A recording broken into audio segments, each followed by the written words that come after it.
Tony Burke under fire for politicising citizenship ceremonies. He's granting thousands of migrants in marginal seats citizenship and isn't inviting political rivals.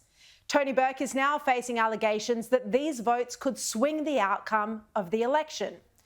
The Daily Telegraph reports that more than 4,500 people became citizens during a 3-day event in Olympic Park over the weekend. Many of them will now become voters in the seat of Fowler. It's the former Labor seat that Kristina Keneally lost to independent Dai Lee at the last election. Now, Tony Burke claims nothing to see here. This isn't about politics. It's just about clearing a backlog.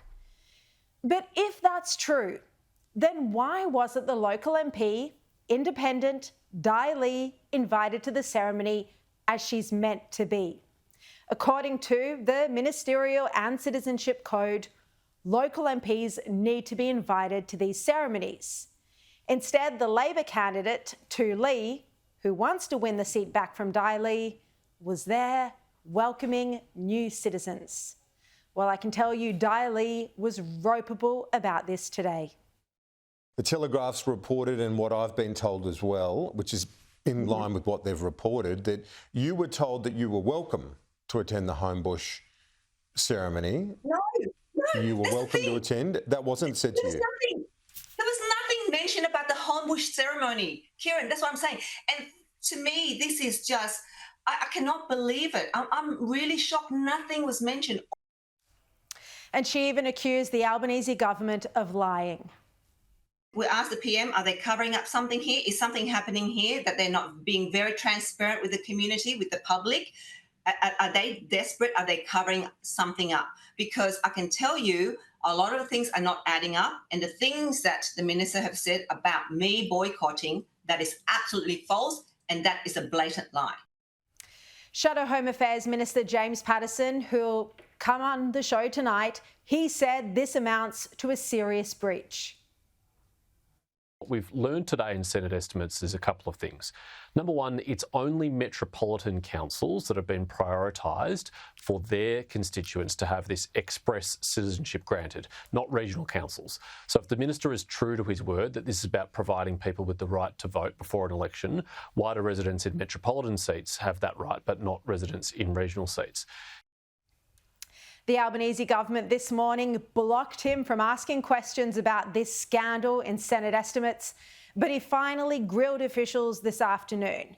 And they claimed Peter Dutton was the one who's misled the community. If other people, whether it be the minister or members of parliament or anyone else, decide to invite other people, there's no law against that. Thanks, Minister. Yeah, I'm not suggesting that there should be, but I am suggesting that it would be inappropriate if one political party on the eve of an election is given a leg up to campaign to new citizens at citizenship ceremonies organised by the minister. It's as if there's a crime for a government to assist people take up citizenship. I mean, Mr Dutton was out there lying in the media the other day, making claims that we were rushing through Palestinians who'd come here since October 7, a total lie. Can the minister withdraw the word lie? Please? Mr Dutton deliberately misled the Australian community. All right, and James Paterson will be on the show shortly. That is a powerful interview coming up. In total, 12,500 migrants are being granted citizenship by the Albanese government on the eve of this election in crucial seats that Labor is hoping to hold on to.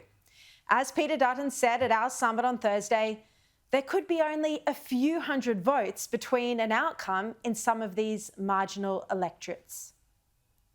A couple of hundred votes can swing an outcome, and will in the coming election. There will be a number of seats that are very tight, and that's not a political statement, just a statement of fact. And I think they're reasonable questions for Minister Burke and the Prime Minister to answer.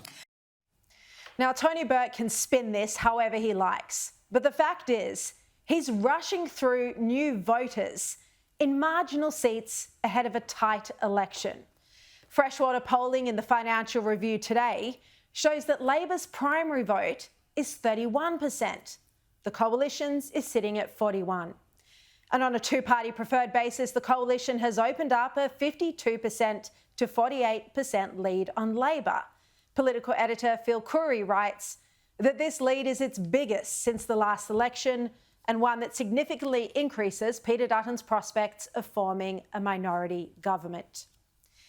So if these new citizens change the outcome in even 2 seats, it could mean the difference between the Albanese government winning or not. This is an absolute scandal, and there needs to be a major inquiry.